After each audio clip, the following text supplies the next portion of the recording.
Hello there! Welcome back to UB Studio and welcome to my final vlog. Well, it's already my self-portrait final vlog and this is the last photo shoot that I actually filmed behind the scenes.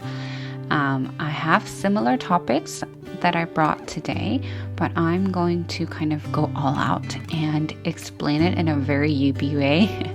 But this way really helped me to capture myself very uniquely and differently.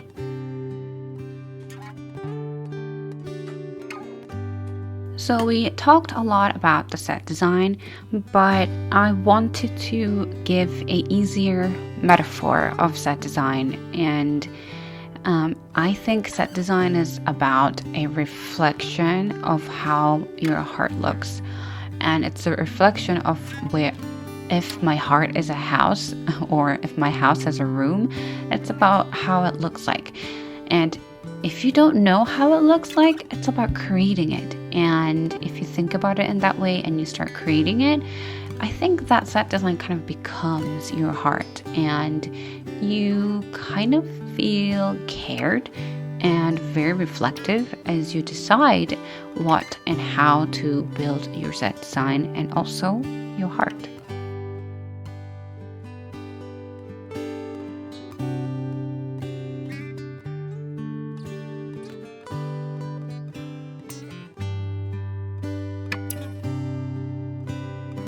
As you see here, I am also, again, creating the canvas of my viewfinder or canvas of my screen or canvas of how I see and view myself on the lens or the camera. But it's about, I think, creating how my emotion looks. And it's about how my emotion is described. So for me, the prism is like a reflection of my purity.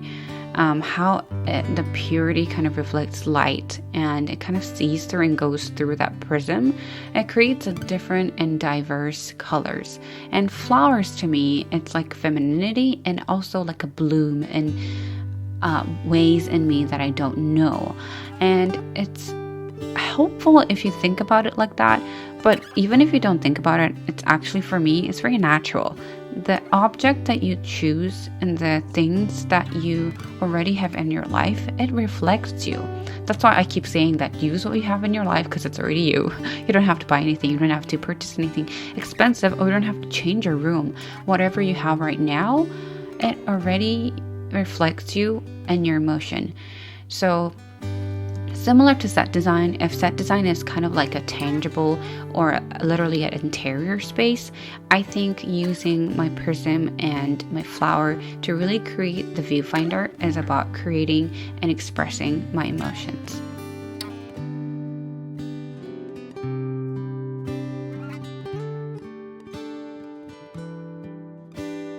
Number 3 is a little bit about posing, but I don't want to say posing not much. I don't really think about posing, but it's about feeling the presence of myself.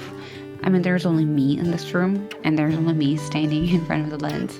But to be honest, even though I spend most of my days alone, really taking the self-portrait and taking time to take self-portrait, it's about really being sensitive and being aware of the presence of self, presence of myself. I think that's what posing is to me. That's why I don't move that much in a crazy dynamic way, because I'm a person where I don't really move much, but I know I have a big and deep inner energy in me. So when you decide to pose, don't mimic somebody or don't try to exactly copy the references. They're just there to frame or help you to reference, but think about really feeling the presence right now, feeling your breathing and feeling that I am touching and I'm standing in this beautiful set design in the center of my heart.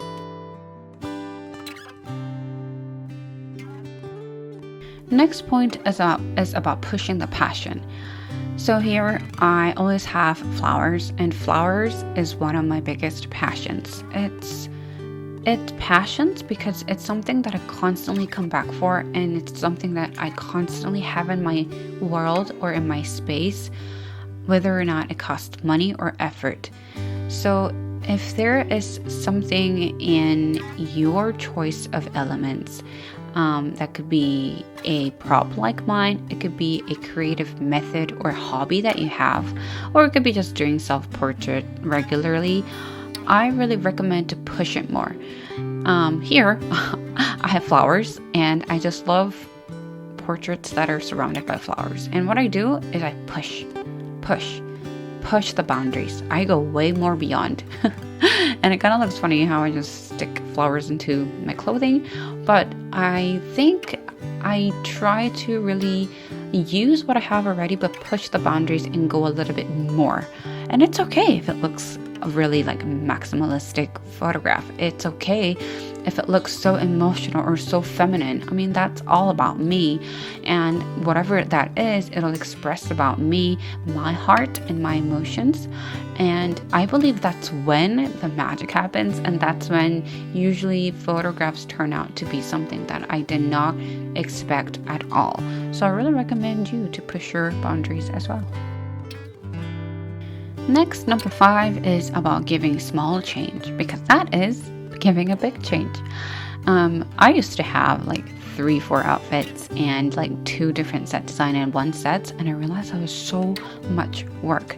And if I have a lot of options, it made me have diversity of photos, but it was really difficult to really go deeper in my posing, or to find more diversity in one kind of set design and one emotion. I decided to stick to one, and rather than switching the whole set or the whole outfit or the whole mood, I realized if I look and realize even the small twitch of the fabric of the background, or even change of my lip color for my makeup, or just letting go my hair tie and pulling my hair down, or changing the flower in front of the lens, it gives a big change even though it looks like small change. So I recommend that don't really think about giving a big change is hard, because small change that you're going to do will really impact your next shoot positively. Next is about close-ups. Yes, it's me. Doing close-ups, it's really awkward because you're staring at yourself really, really close, like I am doing right now.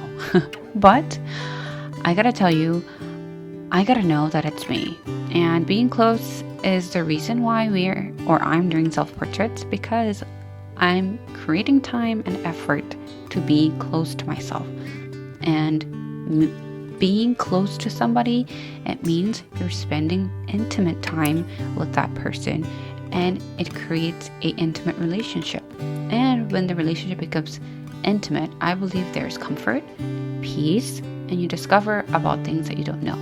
And I think that really applies exactly with myself too. So don't freak out. Be close to the lens. It's you, it's me, and you'll be fine, and you'll be astonished how beautiful you are. My last point, number 7, is about how my favorites reflect me. So I think this is kind of a point for all the self-reflecting objects that I choose in me, because objects are really, really helpful for me to kind of loosen up in front of the camera and be a little natural emotionally.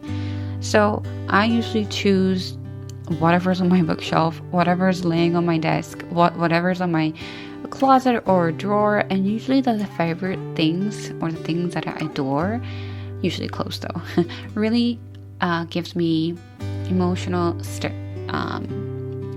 charge to create something new and to feel that favorite moments and the memories that I have with this object create such new perspective towards not only the shoot, but it's almost creating another memory with those favorites, and I realize what kind of self is in me in those objects, and that's how I'll choose those favorites in my photo shoots.